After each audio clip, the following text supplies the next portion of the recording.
toujours rêvé d'acheter un bateau parce que je fais la marine nationale et puis j'étais marin d'État. Puis le jour où j'ai acheté ce bateau, j'ai dit si un jour je trouve un partenaire, un coéquipier pour faire le tour de Corse avec moi, eh bien je le ferai parce que c'est un challenge qui m'intéresse et qui me plaît. Puis c'est un trip qui est très très très très plaisant et très original.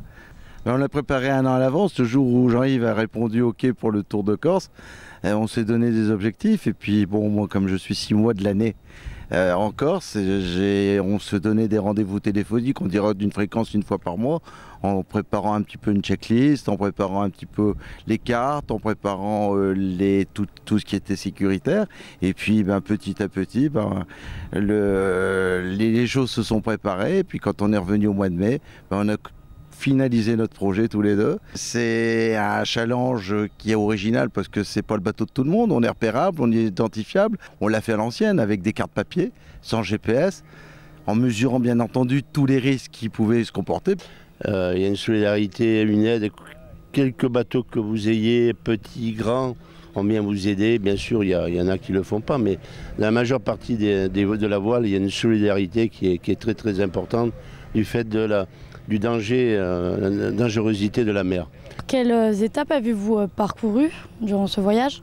J'aurais du mal à répéter, à toutes les dire, il y en a 10 à peu près, Porto Vecchio, Umedra, Ajaccio, Girolata, Erbalonga. On a fait 10 ports, Une grosse difficulté, on a eu d'abord une panne à Ajaccio, une panne de démarreur qui était en fait une panne de batterie. Quand vous prévoyez de partir à 6 h et que vous vous retrouvez dans Ajaccio en train de balader pour trouver une batterie étanche et vous revenez en bus avec une batterie sous le bras dans toute la ville, bon, c'est plutôt original.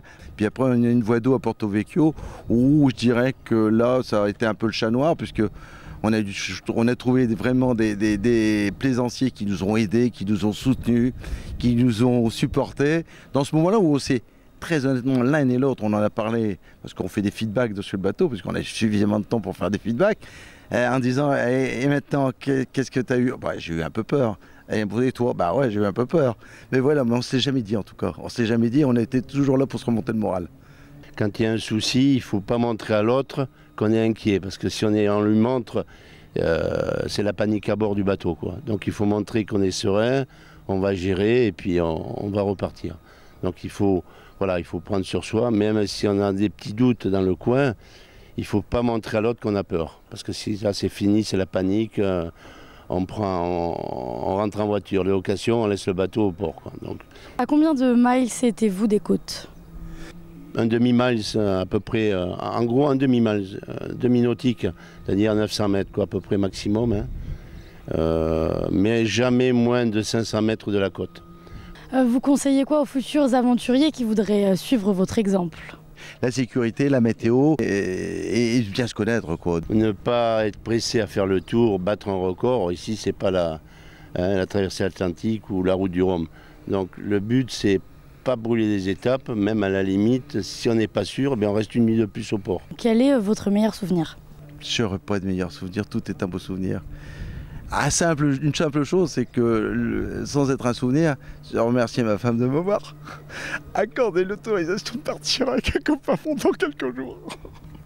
Puis vos souvenirs, déjà que ma femme me laissait partir aussi, pour partager une tranche de vie avec mon pote. Et puis l'autre chose, c'est que j'ai fêté mon anniversaire sur le bateau et puis il m'a fait une petite surprise. Donc ça m'a fait la larme à l'œil un petit peu aussi.